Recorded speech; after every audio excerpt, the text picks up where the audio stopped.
When a tree grows strong, it is not because of the leaves you see dancing in the wind, nor is it because of the branches stretching toward the sky. It is strong because of what lies beneath, hidden from the eyes of most, its roots. They anchor it, feed it, and determine whether it can withstand the storms. In the same way, the human being requires a root, something unseen yet deeply essential, something that nourishes the spirit and steadies the mind. That root is self-respect. Without it, growth is fragile, and strength is only an illusion. Self-respect is not arrogance. It is not pride disguised as strength. It is a quiet recognition that you are worthy of your own care, that your thoughts, your boundaries, your presence, and your existence hold value. When self-respect is absent, life becomes an endless chase for validation from others, a constant bending to please, a seeking of approval that can never truly satisfy. But when it is present, the chase ends. You no longer need to grasp outside of yourself because the root within is nourishing enough. In every tradition, whether spiritual, martial, or philosophical, there is an emphasis on knowing one's center. To know the center is to know the self, and to know the self is to respect it. When the center is ignored, when a person moves only to please the noise outside, they lose balance. Their actions no longer grow from authenticity, but from fear of rejection, fear of disapproval, fear of being unseen. Self-respect silences these fears. It does not erase challenge or struggle, but it gives you a foundation from which you no longer crumble under them. Think about the choices people make when self-respect is absent. They accept treatment that diminishes them. They give time, energy, and love to places that do not value it. They silence their voice to maintain peace that is not real peace. And over time, this erosion of dignity eats at the core. It leaves a person hollow, uncertain, and disconnected from their true worth. In contrast, when self-respect is deeply rooted, choices shift. You no longer accept what breaks you. You walk away from what steals your light. You speak when silence would betray yourself, and in doing so, you strengthen your root even further. It is important to see that self-respect is not only about how others treat you. It is just as much about how you treat yourself. Do you honor your body by giving it rest and nourishment? Do you honor your mind by feeding it with clarity and focus instead of endless distractions? Do you honor your spirit by giving yourself time for silence, reflection, and presence? Every small act of discipline, every decision to honor yourself is an act of respect. Over time, these small acts become the unseen roots that give life to everything visible. A person may achieve success without self-respect. They may gain wealth, titles, recognition, or power. But without respect for themselves, all of it becomes fragile, easily shaken by criticism, comparison, or failure. True strength does not come from what you own or what others say about you. It comes from the unshakable knowing that you are whole, that you are not defined by external measures, and that you will not betray yourself to satisfy another. Self-respect also brings clarity in relationships. It draws natural boundaries. When you respect yourself, you cannot tolerate dishonor, manipulation, or disregard. This is not because you despise others, but because you honor your own worth. It is a natural filtering. The connections that remain are those built on mutual respect, authenticity, and honesty. Relationships grow deeper because they are not based on fear of losing, but on the freedom of being true. The root of self-respect must also be nurtured in silence. In silence, you hear the subtle voice within. The voice that tells you when something is right and when it is wrong. The voice that warns you when you are betraying yourself. The voice that encourages you to rise when you have forgotten your own strength. But when life is filled with endless noise and distraction, this voice is drowned. Respecting yourself means giving yourself the time to hear it, to be guided by it, and to act upon it. Discipline is another form of self-respect. To wake early when the body wants to stay in comfort, to continue practicing when the mind is restless, to follow through on commitments when excuses whisper. This is not punishment. This is respect for your future self, for the potential within you that demands to be honored. Discipline builds trust within. You learn that you can rely on yourself, that your word to yourself is not empty, and trust in oneself is the purest form of respect. In many ways, self-respect is also a form of protection. It shields you from being broken by the opinions of others, from being tossed around by every wave of criticism or praise. When your root is strong, storms may shake you, but they cannot uproot you. You bend, but you do not break. You are grounded not in the changing winds of others, but in the unchanging truth of your own worth. Self-respect does not mean separation from others. On the contrary, it allows for deeper connection because you are no longer relating from a place of neediness or fear. You can give freely because you are not diminished in giving. You can love deeply because your love is not dependent on being returned. Respect for self creates respect for life, and from that, compassion naturally grows. Every step towards self-respect is a step toward authenticity, and authenticity is the path of true strength. When the root is deep, the tree flourishes. When the root is weak, the tree withers no matter how wide its branches stretch. Self-respect is the unseen strength, the foundation upon which every other aspect of growth depends. It is not a luxury. It is the root from which life draws its power. Emotional balance is not the absence of emotions, but the skillful navigation of them. It is the ability to feel deeply without being consumed, to respond without being reactive, and to hold space for both joy and sorrow without collapsing into either extreme. Human beings are born with the natural ability to feel, but not with the natural discipline to direct those feelings. The storms of anger, waves of sadness, and fires of desire can quickly overwhelm if left unmanaged. To cultivate balance is to recognize that emotions are not enemies to be defeated, but energies to be understood and harmonized. When emotions arise, they often appear sudden, like lightning in the sky. But lightning never comes without a build-up of unseen tension in the atmosphere. In the same way, emotions surface after silent accumulation inside the mind and body. If one ignores the build-up, the eventual eruption feels chaotic. But if one watches carefully, it becomes possible to trace the small signs before the storm. A tightening in the chest before anger, a drop in energy before sadness, a restless mind before anxiety.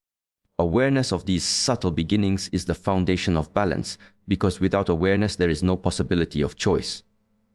Balance does not mean suppression. Suppression is an attempt to deny the presence of energy. When anger arises and is buried, it does not vanish, it hardens. When sadness is swallowed, it does not dissolve, it deepens. Emotional balance is the opposite of suppression. It is the capacity to let the energy flow through without allowing it to dominate.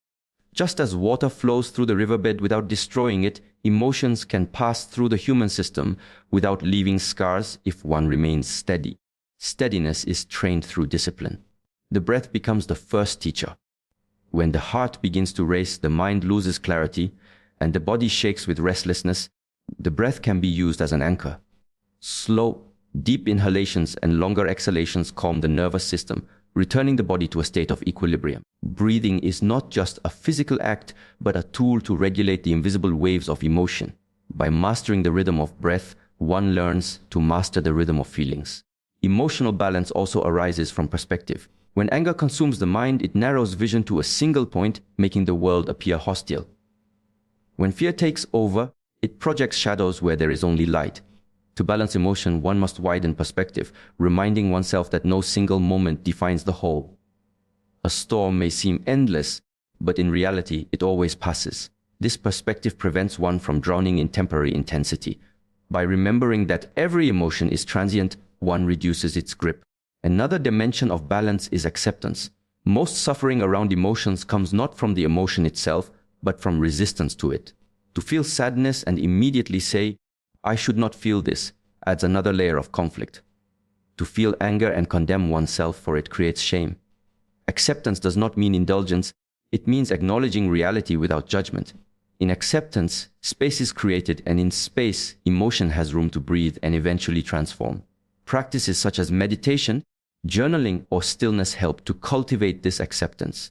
Sitting quietly, observing the rise and fall of emotions without attachment, trains the mind to remain the witness rather than the prisoner. Writing down feelings on paper allows the invisible weight to be released into form, where it can be seen with more clarity. Stillness reveals that emotions, however turbulent, are waves on the surface of consciousness, and the depth beneath remains untouched.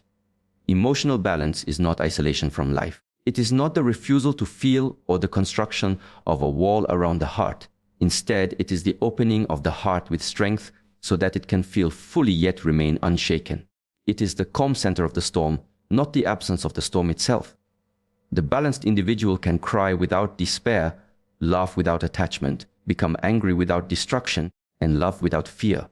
Such balance creates harmony not only within oneself but also in every interaction with the world. In relationships, emotional imbalance often fuels conflict. Two people, both carried by their storms, clash like waves in a tempest. But when one person remains balanced, their steadiness diffuses the intensity of the other. Emotional balance is contagious, spreading calmness wherever it is embodied. It allows communication to move from reaction to response, from accusation to understanding. In this way, balance becomes not only a personal strength, but a gift to others. The path to emotional balance is continuous. It is not achieved in a single realization or through a single practice, but through daily cultivation. Every challenge becomes a test. Every frustration, every disappointment, every excitement is an opportunity to practice. The individual who walks this path does not expect perfection, but instead seeks progress, knowing that each step towards steadiness strengthens the foundation of inner peace.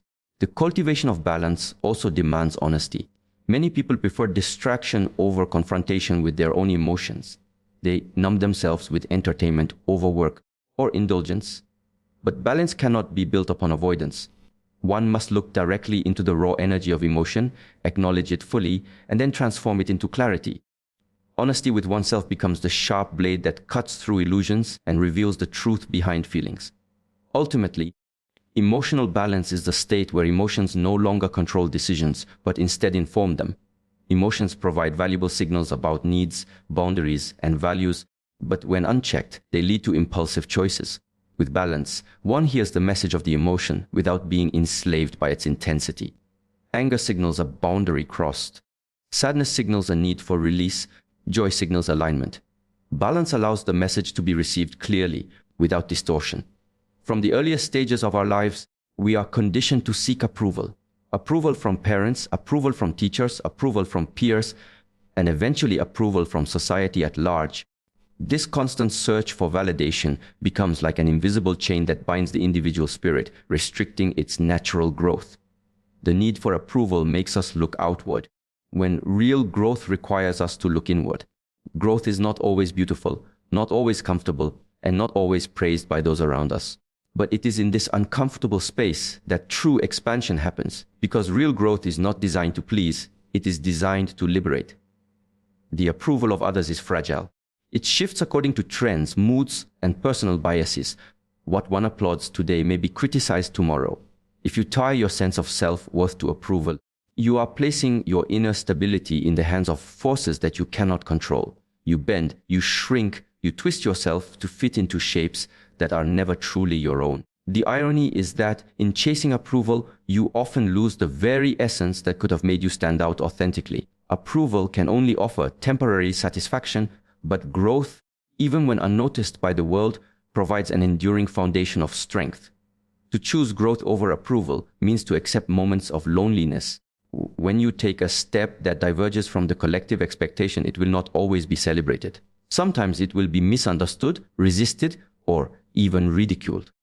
But this is the nature of growth. It places you at the edge of the familiar and asks you to step into the unknown.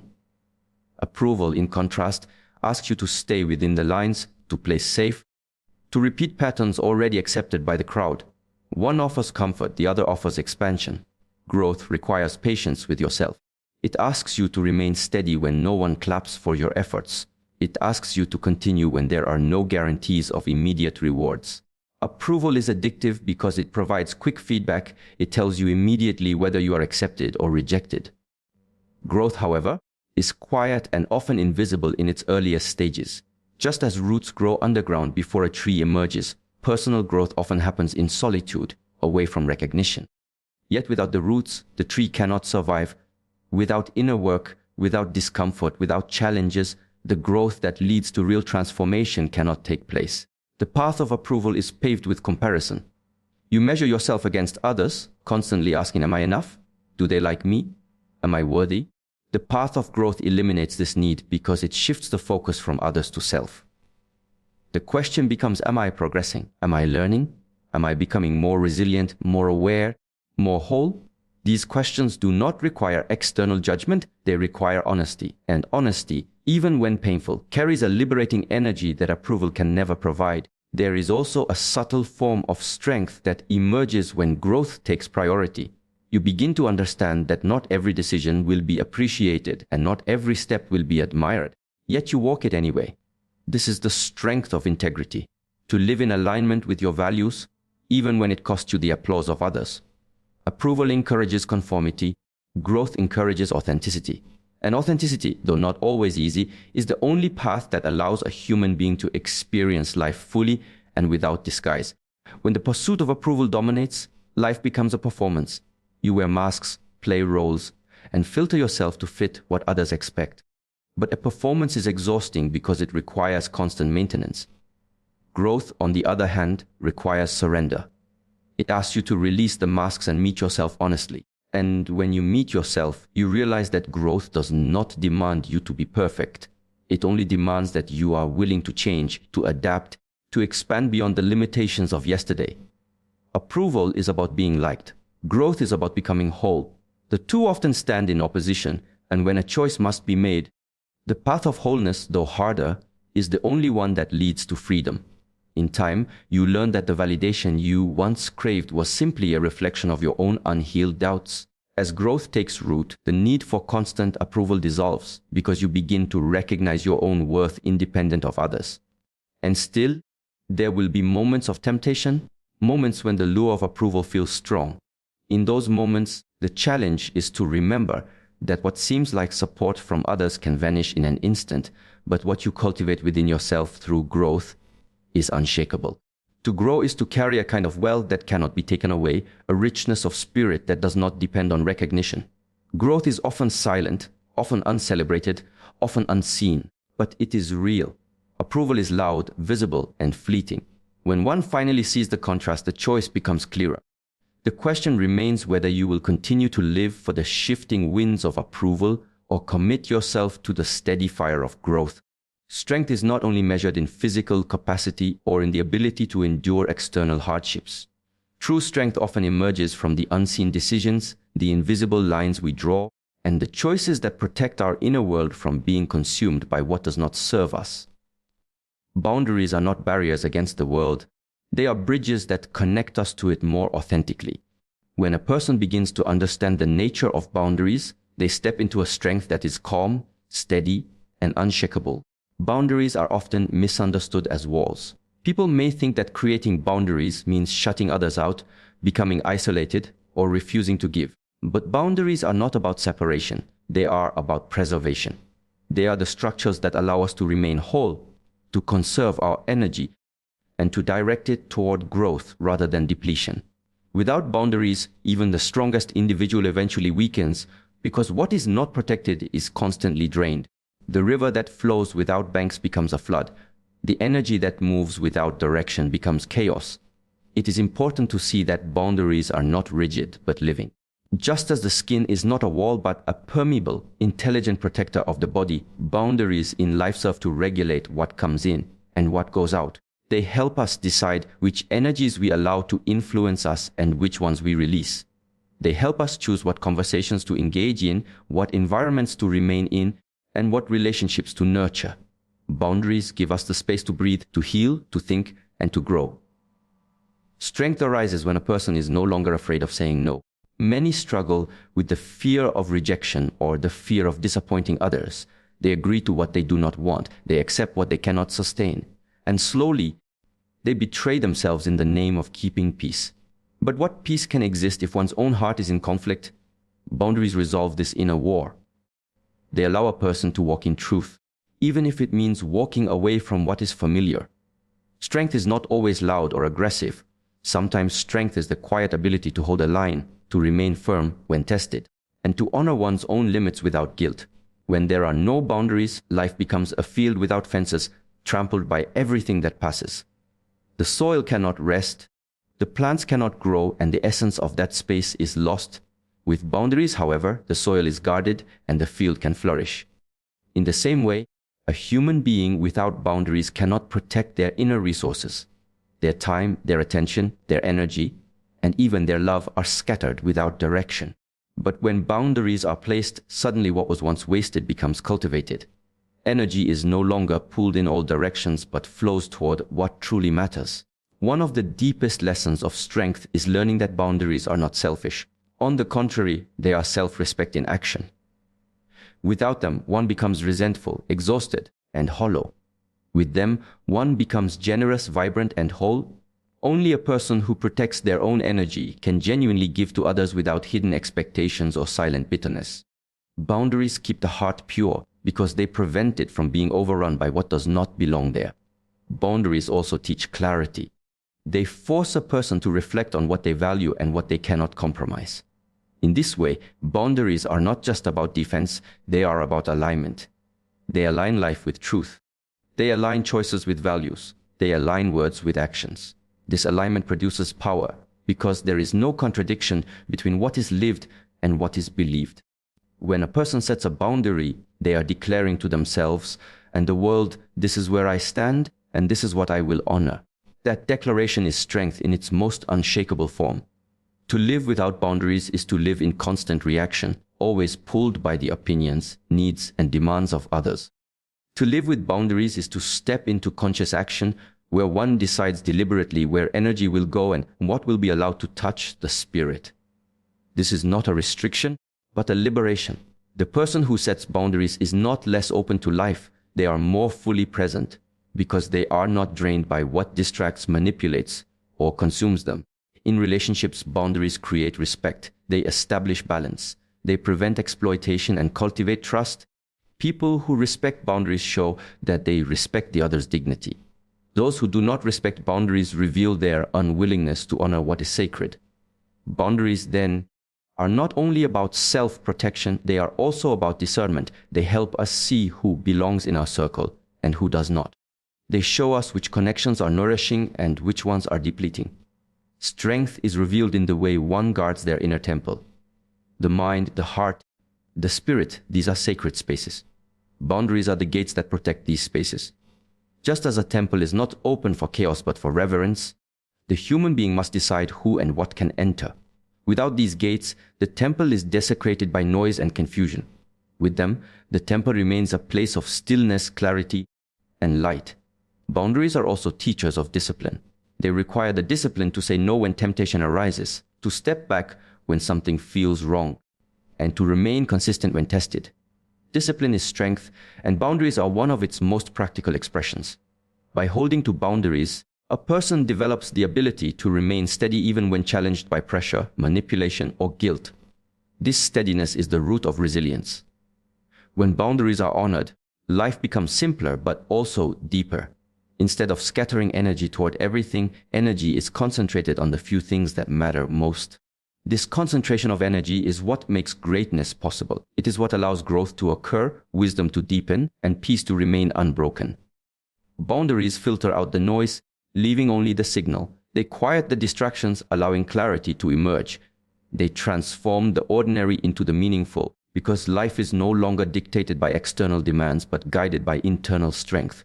Compassion is often misunderstood. Many imagine it as soft, fragile, or even submissive. But in reality, compassion is one of the strongest forces a human being can embody.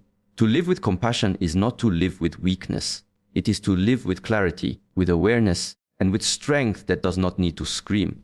It is a power that is rooted in understanding, not domination. Compassion without weakness means carrying a heart that feels deeply but a mind that remains steady. It is the balance between gentleness and firmness, between empathy and boundaries, between kindness and truth. When compassion is practiced without clarity, it turns into blind tolerance. One accepts everything, even what is harmful. This is not compassion, it is avoidance. True compassion looks deeply into reality and acts with wisdom. It sees the suffering of others, but it also recognizes the patterns that cause that suffering. Compassion without weakness means you are able to extend kindness without allowing yourself to be destroyed in the process. It means your empathy is not dependent on approval, nor is it an excuse to be passive. Weakness often hides behind the mask of compassion. Many people forgive out of fear, not out of strength. They help others not because their heart is free, but because they are afraid of rejection. That is not compassion, that is attachment. Compassion without weakness comes from inner stability. It allows you to act generously, but without expecting recognition. It allows you to forgive, but without allowing yourself to be abused. It allows you to love, but without clinging. It is the compassion of someone who knows their center, who has walked through difficulty and emerged with clarity. There is an important distinction between pity and compassion. Pity looks down. It is a subtle way of placing oneself above another.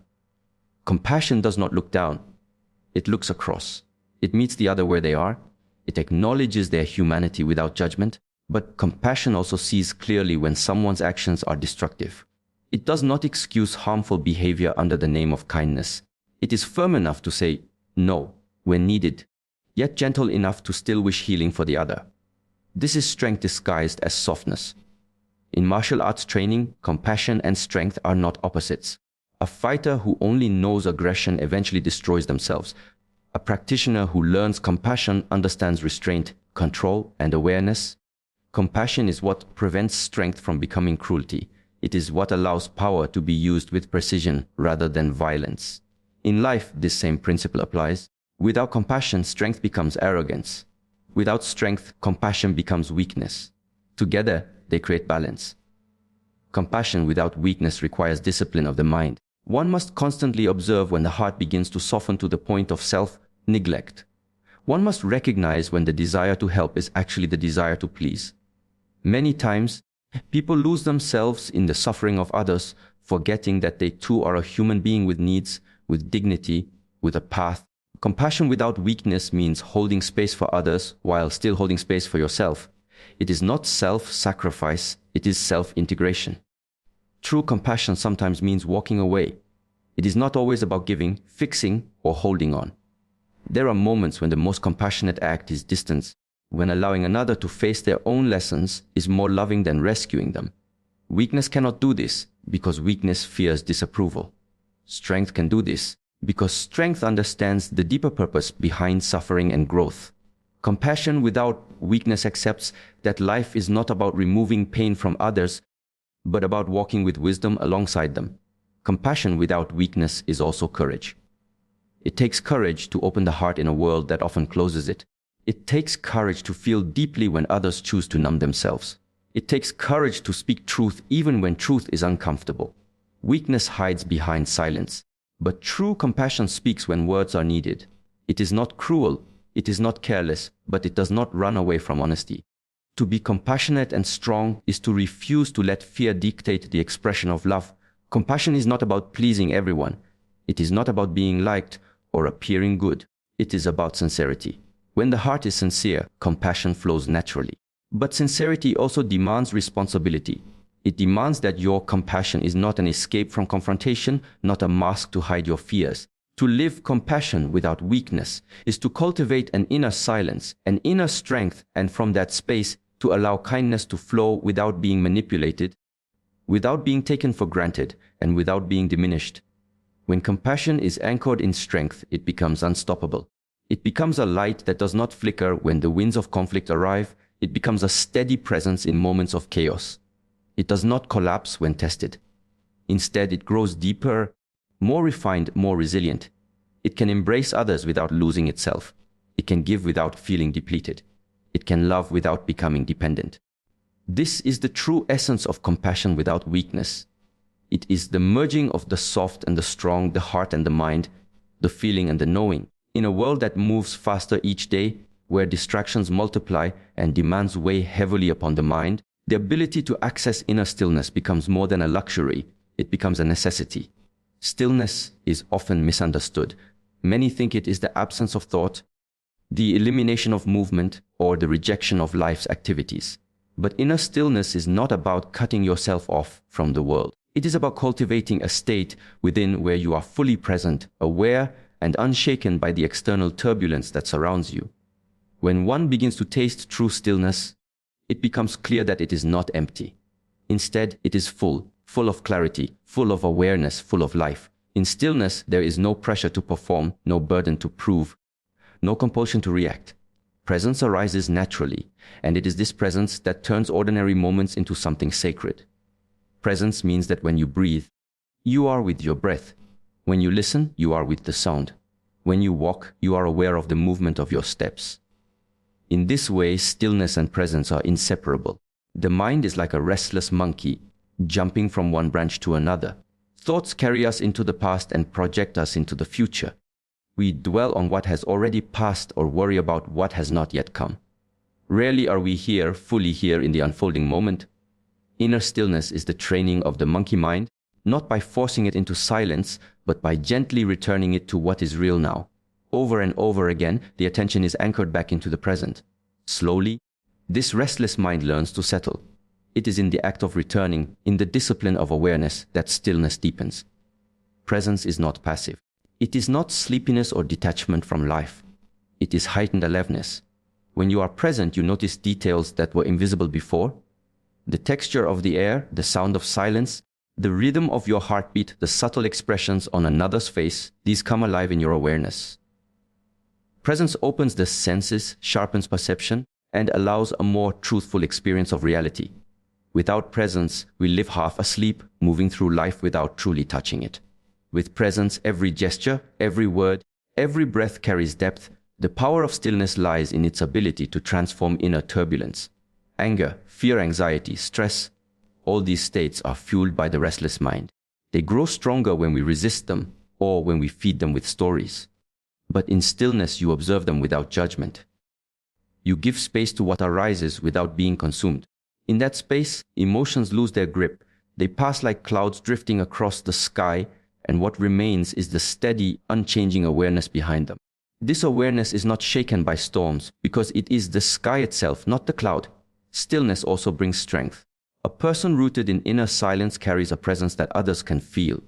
Without speaking, their very being communicates calm, stability, and clarity. This presence is not dependent on external achievements or validation. It comes from being anchored in something deeper than thought, deeper than emotion. It is the strength of someone who is not pulled by every current, not reactive to every noise. Such a person becomes like a mountain, solid, unmoved, yet fully alive to the winds that blow across its surface. Yet stillness is not only for meditation cushions or isolated retreats. It can be practiced in daily life, in every small action. When you eat, you can eat with presence. When you speak, you can speak with awareness. When you listen, you can listen fully without planning your reply. This is how stillness expands into presence, and presence transforms ordinary life into extraordinary depth. The practice is not to escape from life, but to be more deeply in life, with all its textures and colors. Inner stillness is also the ground for wisdom. When the mind is noisy, when it is cluttered with endless thought, it cannot see clearly. Decisions made in such a state are clouded. But in stillness, clarity emerges. The right action reveals itself naturally, without being forced. The wisdom does not come from overthinking, but from quiet listening, to the body, to intuition, to the subtle guidance of life itself. Many answers cannot be chased. They arrive only when the noise subsides, when presence creates the space for them to be heard. In stillness, you also realize that you are not your thoughts, not your emotions, not even your roles or titles. These come and go, but presence remains. The awareness that watches does not rise or fall with circumstance. This realization frees you from the constant struggle of trying to control what is beyond your control. Instead of clinging, you release. Instead of resisting, you allow. In this way, presence becomes not only awareness but also acceptance and openness to life as it unfolds.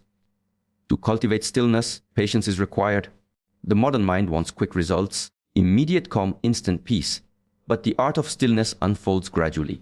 Some days the mind will feel unsettled, other days quiet. Both are part of the journey. With practice, even restlessness is observed with presence, and slowly, something shifts. The gap between stimulus and response widens. The tendency to react weakens. The space of awareness grows stronger than the pool of distraction. In that space lies freedom. Inner stillness and presence are not abstract concepts but living experiences. They cannot be understood fully with words but must be tasted directly. They reveal themselves in the quiet moment between breaths, in the awareness that notices without judgment, in the silence that speaks louder than any sound. This is not about becoming someone new, but about remembering what was always there beneath the noise. The still presence that is your truest nature